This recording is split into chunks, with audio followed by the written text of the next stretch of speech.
Hello everyone and welcome back to another very exciting chess game by Raul Capablanca. So this was from a chess simul, a 28-board chess simul from 1911 in London, and his opponent was F Shoyer, an unknown chess player. So maybe you have never seen this chess game before, as this is one of the thousands of chess games of Capablanca.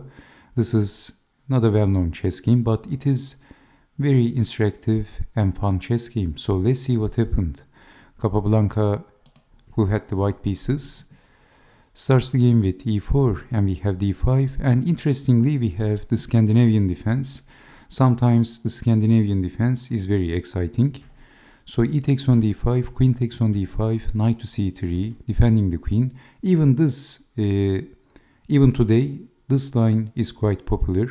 Queen to a5, bishop to c4, developing the pieces, bishop to g4, d3, c6, and lining the bishop with the queen, so the queen goes back.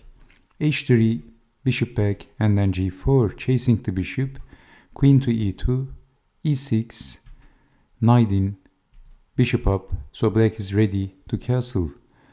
But then Capablanca played f4, so supporting the knight, defending the knight, and then capturing the knight, giving up the bishop, attacking the knight, so defending, and then h4, so threatening to play h5 and trapping the bishop, so h5 by black.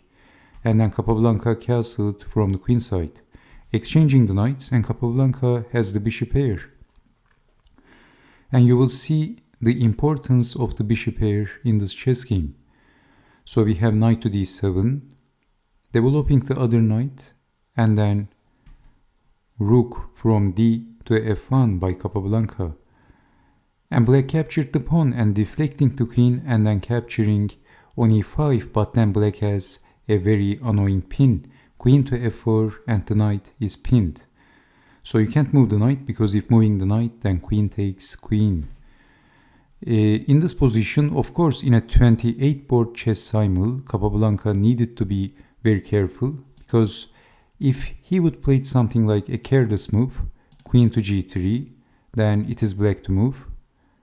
Knight takes on d3, and this is going to be a discovery attack to the queen and winning the queen and the chess game. So in this position, not queen to g3, pinning the knight like that and falling into knight to d3 check and discovery attacking the queen and winning the piece, winning the queen. So Capablanca played carefully, queen to f4, not missing anything. And how to defend this now? If f6, then d4, and thank you very much for the game. The knight is pinned and the rook is supporting the queen. So this is why after queen to f4, we have rook to h5 and defending the knight like this. But Capablanca played d4 anyway, and where is the knight going? But black played rook to f5, and white has to be careful. In a 28-board chess simul, again Capablanca didn't make any mistakes. He carefully played queen to h2. If queen to g3, then rook takes, check, and then knight to d3, and that is winning the queen. Thank you very much for the game. If queen takes knight, bishop takes queen, and it's game over. So okay, rook to f5, and in a simul, Capablanca was very accurate. His nickname was the human chess machine. So queen to h2, and rook takes on f1, and again Capablanca didn't make any blunders. If rook takes rook, again knight to d3, so he played bishop takes on f1. If rook takes, then knight to d3, and this is winning the queen and the chess game. So, okay, white had to be careful. So bishop takes on f1 by Capablanca, and then bishop to e4, attacking the rook. And again, in this position, white has to be accurate. But Capablanca was very accurate. He played d takes on e5, capturing the knight and giving up the exchange. If rook to g1, knight to d3 is winning the queen again. And if bishop to g2, bishop takes bishop, queen takes, and black is saving the knight. And what is white achieving in this position?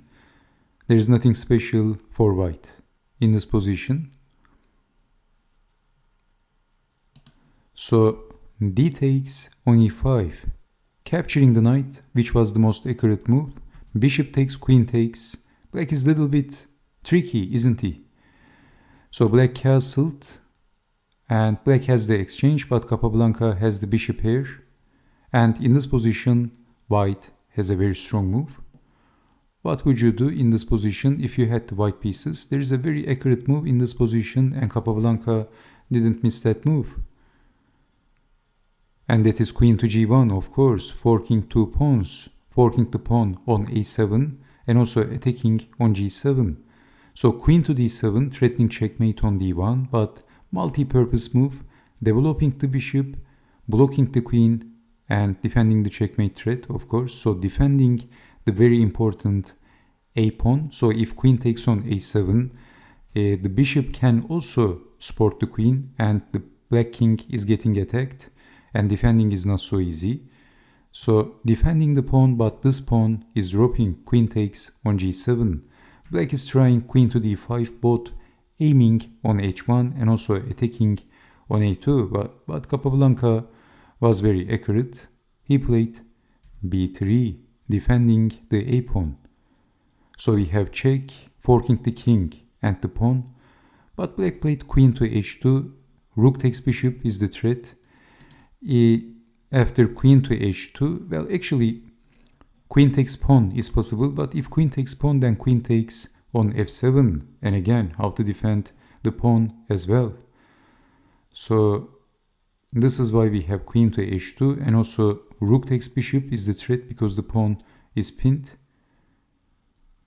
So we have queen to h7, defending the bishop and supporting the pawn, rook to d7, defending the f pawn, and then Capablanca is moving full steam ahead, pushing the pawn. So we have king over and then pawn up, queen back, queen over, and making room for the pawn. So Capablanca is ready to push his pawn, and it is going to be touchdown at the end of the day. Only two moves left. f5, that's a discover attack to the queen. What would you do in this position? En passant, Capablanca captured the pawn and sacrificing his queen. We have queen to f7. Rook takes doesn't work because white has two connected passed pawns, capturing back with the pawn, sacrificing the queen, but white is going to promote the queen and black can't stop that. If queen to f7, h7, and one of these pawns is going to become a queen, and you can see the power of the bishop here. So in this position, capturing the pawn and queen to f7, but Capablanca played very simple, capturing the queen, rook takes, and then pushing the pawn. And after this move, black resigned because this pawn is going to become a queen. Black has to give up the rook eventually. So if rook to f8, the most obvious move that comes to mind, then attacking the rook, and then rook over, defending what else, and pushing the pawn, and this is easily winning. So we have c5 only for prolonging the game, and eventually white is promoting the queen, and this h-pawn is going to become a queen. It's game over. So this was the very interactive chess game of Capablanca against his unknown opponent in a 28-board chess simul from London, England. So I hope you have enjoyed watching this chess game, and I hope to see you next time with more interactive chess games from the chess history. Stay safe, take care, and bye-bye.